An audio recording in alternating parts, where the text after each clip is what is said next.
वालेकुम ګرانو مینوالو، امید لرم چې تاسو ټول بروغ جوړ وئ او د ژوند په مزو کې به وئ. دوستانو نوی ویډیو کې درته هر کله وایم دوستانو ډیر افسوسناکه دردناکه واقعیا مخې ته راغلې ده.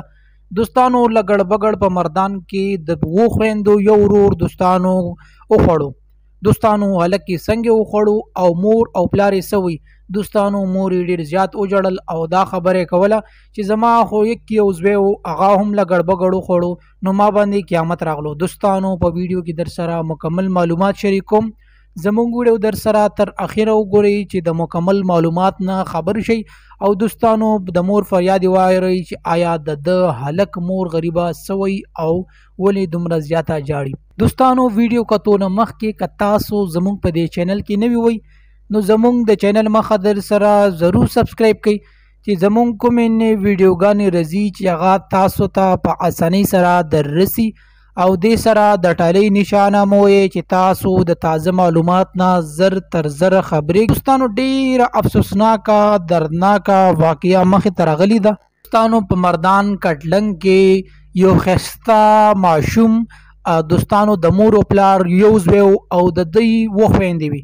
دوستانو سعودي ته راغلی و بازار ته او دوستانو لګړ پګړ پې حمله وکړه او لګړ بګړ ډېر زیات خراب کو او وی خوړو یعنی لاړو د دې دنیا نه فانی دنیا نه او دوستانو وفات شولو.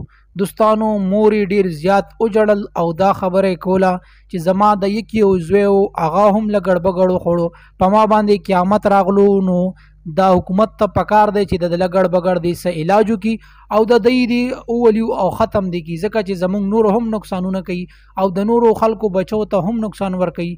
ما باندې خو دنیا ورانه شوه ځکه چې زما دا یو زوی و او هغه هم رانه الله پاک واغشتو او زه اوس زما ولوڼې پاتې شولې.